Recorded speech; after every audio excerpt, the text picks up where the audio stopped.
Оце надо було так взбодрить мене з самого утра. Всем привет, вы на канале Guard.ua. Меня просили давным-давно записать гайд по всем реликвиям, поэтому сегодня мы будем разбирать каждую реликвию и надеюсь, что этот ролик будет вам полезен. А еще у меня сегодня день рождения, поэтому не забудьте поставить свой лайк, оставить комментарий, подписаться, если не подписаны, и на мой телеграм-канал тоже обязательно подпишитесь. Все, всем приятного просмотра, присаживайтесь поудобнее. Начнем наш гайд-обзор с реликвии Таинственный Фруксюй. Как он работает? Его функция заключается в том, что вам надо проигрывать и выигрывать раунд. Что вы за это будете получать? Смотрите, вы будете получать рандомно от 1 до 7 опыта и, соответственно, такое же количество золота. И когда вы соберете 8 таких фруктов, неважно, будете активировать, либо не будете активировать, вы все равно получите золотой таинственный фрукт, который защитит вас один раз от летального исхода. То есть у вас заканчивается хп, у вас 1 хп, вам там приходит какой-то противник, наносит минус 50 урона, то вы, соответственно, продолжаете играть еще один раунд. Ну, он так защищает вас. Есть небольшая фишка. Привожу пример. На 9-м раунде вы проиграли раунд. На 10-м раунде вы, соответственно, с мобами.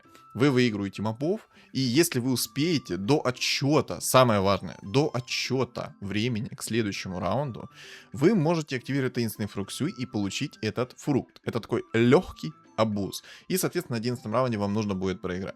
Реликвия прикольная, но, как по мне, разработчикам нужно ее бафнуть, потому что вы можете потерять за один раунд очень много хп и вообще ни грамма не окупиться, особенно если получите 1 опыт и 1 монетку. Ну, это бред.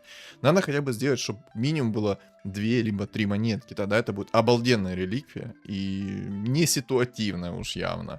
Ну и самое главное, то, что ее довольно-таки тяжело реализовать, и в этом самый главный ее минус. То есть не всегда вы сможете выигрывать, проигрывать раунды. Не всегда. Действует реликвия 10 раундов. С абузом, соответственно, будет 9 раундов. Реликвия Метаморфизм Гара работает следующим образом. На поле противника, когда вы нанесете урон вражескому шахматисту, от этого урона вы получите себе восстановление хп в виде 40%. На своем же столе вы получите в виде 20% от нанесенного урона, соответственно, вашему противнику. И если у вас 100 хп у вашего шахматиста, при активации, соответственно, этой реликвии вы наносите врагу урон, и вы получите продвинутую эссенцию. Эссенция восстанавливает от 1 до 8 хп. Реликвия «Рыбалка запрещена». Работает она следующим образом. Вы можете, соответственно, как вы поняли уже из названия, это запретить рыбалку. Только не знаю, почему именно рыбалку, но ладно. Короче, вы можете заблокировать любую расу либо класс сколько угодно раз в течение 10 раундов, пока действует эта реликвия, бесплатно. Но у этой реликвии есть еще одна функция. То есть вы, допустим, там на 10-м раунде, ну там на 15-м раунде, да, приведем примеры, заблокировали дорогую синергию, там за 20 монет плюс и тому подобное. И на 20-м раунде вам падает эта рыбалка там из рандомного сундука, либо вам срочно нужны деньги, вы можете активировать эту реликвию, и вы получите все затраченные деньги за то, что вы заблокировали ту синергию, либо расу. Как бы это прикольная реликвия, которую можно использовать даже в лейт-стадии, когда вам нужны деньги, паролиться, либо просто выйти в хорошую экономику. То есть неплохая такая реликвия. Использовать ее можно в многих случаях. Реликвия Коса Сколы. Работает она следующим образом. На вражеском столе, если вы побеждаете, вы получаете 4 опыта. На своем столе вы получаете 2 опыта за победу. И еще у нее есть одна функция. Это то, что когда вы сбиваете противнику винстрик, начиная от 5, вы умножаете, соответственно, этот винстрик эквивалента в опыт. То есть у человека 5 винстрик, да. Вы его побеждаете. С помощью этой косы вы получите себе дополнительно опыт, который вот на домашнем, либо же на выезде вы получите там 4 либо 2 опыта, плюс сверху к этому вы еще сбиваете ему винстрик, и этот винстрик умножается, вы получаете такое же количество опыта. То есть 5 станет 10, 10, соответственно, станет 20 опыта, плюс дополнительно еще и вот этот опыт, который на выезде, либо же на своем домашнем поле вы получаете. Реликвия Аптечка Священника. Тут все просто. Реликвия работает следующим образом. Вы получаете себе урон по шахматисту, и этот урон эквивалента превращается в опыт от нанесенного по вам урона. Реликвия Жезл Кира. У этой реликвии 2 функции. Первая функция — это то, что с шансом 60% у вас есть вероятность, что вы обновите магазин за 1 монетку, а не за 2. И вторая функция — это то, что у вас шанс выпадения фигур будет уменьшен на 2 уровня вниз. То есть, привожу пример. У вас 8 уровень, а будете ролиться как на 6.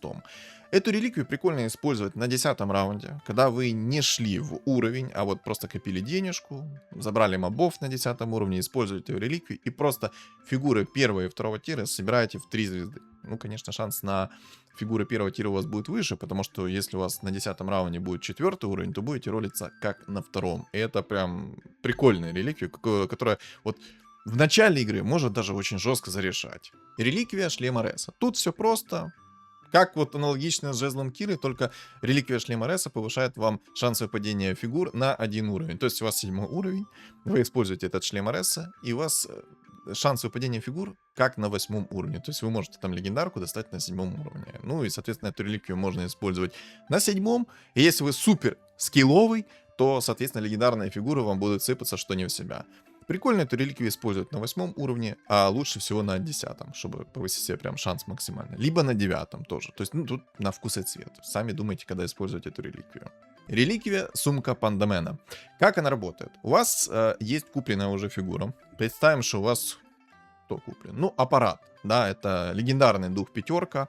Вы его купили за 5 монет. В следующий раз, когда он выпадет, он будет у вас за 2 монеты. Ну и, соответственно, если у вас фигура за 1 монету, то они будут у вас за 0 монет. То есть, тоже прикольная сумка. Можно использовать на разных стадиях игры, в зависимости от той сборки, которую вы собираете. То есть, реликвия, в принципе, всегда хорошо работает.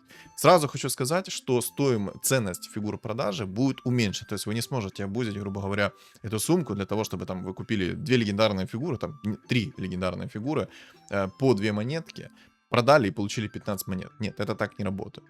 Но и сразу хочу подметить то, что не влияет это на инсектоидов, на шаманов, на жрецов. То есть все будет работать по изначальной стоимости, как должно. То есть это не влияет, сумка, на цену продажи в плане как вот влияние на синергии. Не влияет. Реликвия. Событие «Странное яйцо». Не знаю, почему именно такое название у этой реликвии, но я называю это просто реликвия яиц.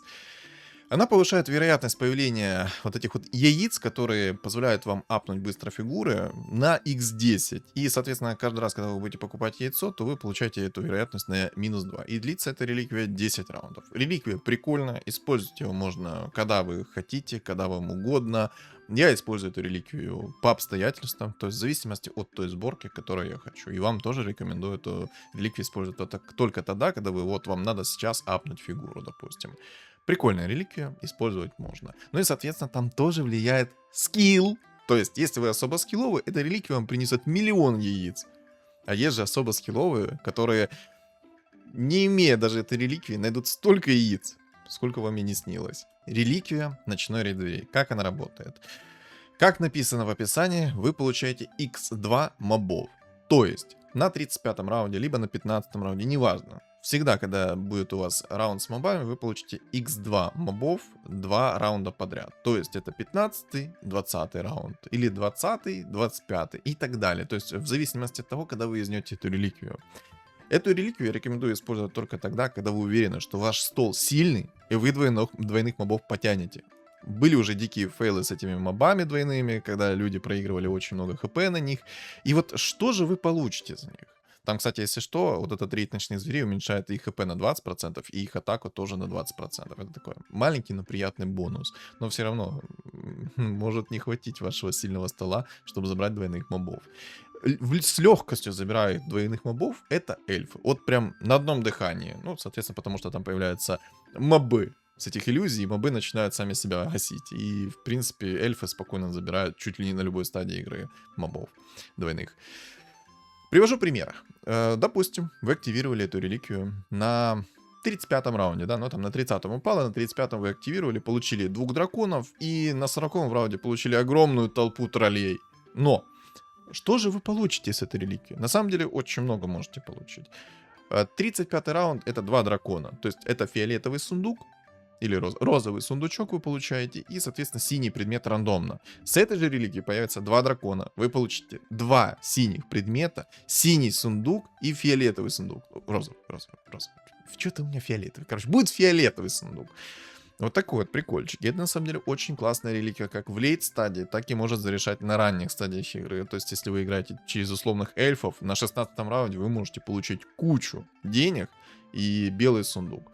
И сундук вы получаете дополнительно на один ранг меньше, только если в самих мобов будет падать этот сундук. То есть это 15, 25, 35, 45 раунд. Реликвия «Хаотичный договор». Эта реликвия сохраняет ваш луз-стрик, либо же вин-стрик. И, соответственно, вы получите по окончанию этой реликвии сундук.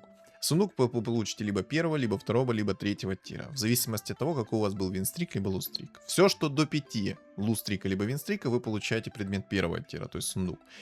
А все, что выше 5, до 7, вы получаете предмет второго тира. А все, что выше 7 включительно, то вы получаете, соответственно, предмет третьего тира. Этот хаотичный договор можно обузить по-разному. Сразу хочу сказать, если вы активируете хаотичный договор во время раунда, и в этом раунде вы проигрываете либо выигрываете, то хаотичный договор не сработает. Важно, этот хаотичный договор использовать нужно заранее, до начала следующего раунда. Этот хаотичный договор можно использовать, на самом деле, по-разному. Я вот показывал несколько раз, как можно заюзать хаотичный договор и сразу заюзать следующую реликвию, чтобы просто получить предмет с этого хаотичного договора. Но на самом деле хаотичный договор это отличную экономику вам делает. Плюс приятный бонус это предмет. То есть вы играли через лустрик, у вас 7 лустрика, активируете эту реликвию, выставляете свой сильный стол, вы начинаете выигрывать, но при активации хаотичного договора лустрик ваш не меняется, и вы получаете кучу денег. Ну и, соответственно, также и сохраняете винстрик. Прикольная реликвия, использовать ее можно и нужно даже во многих случаях. Реликвия ящик азарта. Как она работает?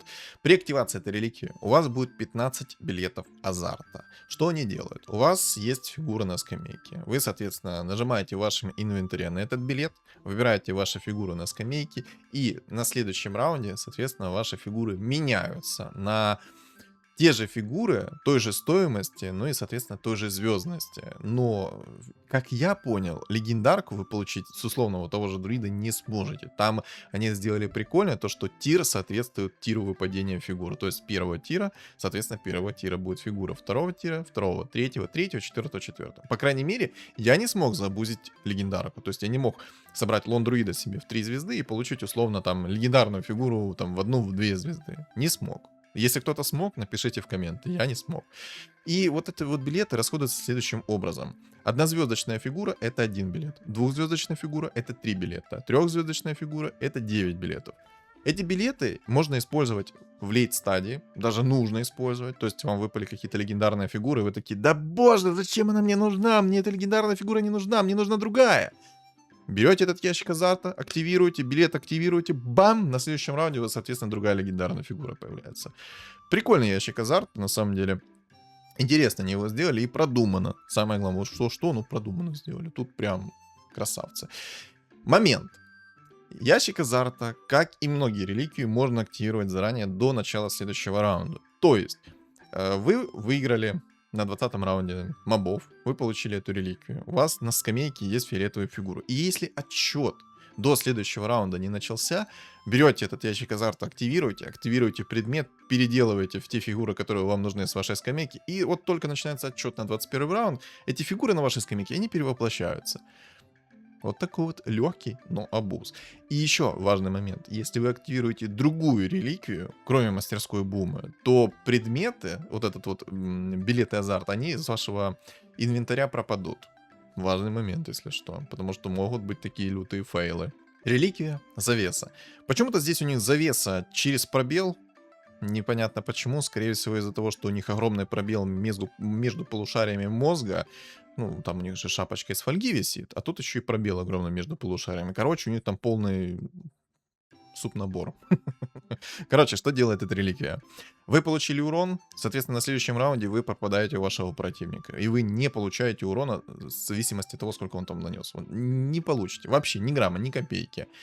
Ну, в принципе, все. На мобах вы 100% появляетесь. То есть фаза боя будет пропущена, а фаза с мобами не будет пропущена. Действует в течение 10 раундов. В лейт-стадии эта реликвия может зарешать во многих случаях. Потому что элементарно у вас, допустим, вы играете втроем, у вас слабый стол, вы выигрываете одного, но проигрываете второго. А тот, которого вы выигрываете, он выигрывает тому, кого вы проигрываете.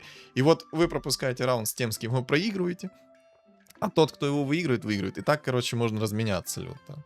Прикольная реликвия, можно использовать в лейт-стадии. Реликвия Гнездо Мамора. Как она работает? В нее нельзя засунуть нежить. И нельзя засунуть пандеманов, кроме пивной панды. Как работает? Вы можете закинуть туда абсолютно любую фигуру однозвездочную. Это важно. И рандомно она у вас будет повышаться, вплоть до 3 звезд. 2 звезды это, соответственно, когда у вас будет 3 из 9, а 3 звезды это будет, когда 9 из 9. Ну и, соответственно, такой важный момент, то что если в пуле закончатся фигуры, то есть, допустим, вы условного антимага закинули, и еще несколько человек собирает этого антимага, то в пуле, когда они закончатся, гнездо расти не будет. Это важный момент. От чего зависит, как она будет расти? Полный рандом. Вы можете как супер-омега-скилловичок засунуть его с абузом на 10 раунде. Вот, кстати, про абуз скажу сразу, чтобы было понятно. То есть до начала, соответственно, отсчета к следующему раунду вы можете активировать гнездо Мамора, закинуть туда фигуры и можете получить 1 из 9, либо же даже 2 из 9. Прикольный такой вот абуз. И вот с абузом вы можете как скилловичок на 18 раунде вытащить того же самого антимага в 3 звезды и любую другую фигуру. А можете просидеть всю игру, и она вам не вырастет, соответственно, никакой фигуры. Ничто не влияет на ап этого гнезда, только ваш скилл. Реликвия ферма свиней циклопа. Я называю просто эту реликвию ферма свиней, потому что фармишь, дай боже, этих свинок. Бедные свинки. В общем, как она работает? Вся ваша скамейка заполняется свиньями. И рандомно с каждым раундом их цена продажи будет повышаться на +1. То есть вы активируете эту ферму, у вас вся скамейка забивается этими свиньями. Самое главное, чтобы вы убрали, соответственно, со скамейки фигуры. Потому что если вы не уберете со скамейки фигуры, то будет то количество свиней, сколько свободных мест на скамейке. Тут, думаю, понятно. Можно эту реликвию абузить так же самое с таймером. То есть на 10 раунде получили, соответственно, эту ферму. Убрали все со скамейки. Активировали эту ферму до начала отчета следующего раунда. И, соответственно, на отчете 11 раунда у вас появится +1, +2 монетки. То есть там рандомно. Минус этой реликвии в том, что они сделали ограничение. И всего лишь эта реликвия будет подниматься 10 раундов. Ну и также минус, самый главный этой реликвии, что если вы играете на вин-стрике либо луз-стрике, то эта ферма может вам заруинить, потому что вы всю скамейку забьете, а как бы не хочется этих свинок продавать. И эти свинки могут апнуться максимум +5 монет все. У меня была ситуация, где у меня все свинки апнулись +4 монетки, а я просидел 10 раундов. Полностью рандомная реликвия. Я считаю, разработчикам нужно вернуть то, что они бессрочные должны быть. Потому что 10 раундов для этой реликвии ты теряешь слишком много. И слишком много жертвуешь чем. Вот как-то так.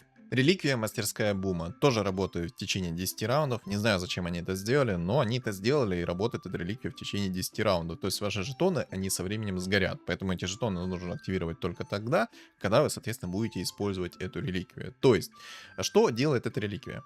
У вас есть переработка предметов, и вот вам дается +2 цене, соответственно, переработки. То есть вы берете предмет первого тира, он у вас становится предметом второго тира. Ну и так, соответственно, так дальше. 2 раза вы можете переработать предметы на +2 ценности продажи. Ну, переработки. Не продажи, а переработки. Вот. На этом все. Реликвии закончились, поэтому надеюсь, что вам этот гайд-обзор был очень полезен. Не забудь меня, соответственно, поддержать лайком и комментом, подписаться и на телеграм тоже подпишись. Всем спасибо за просмотр и всем удачи!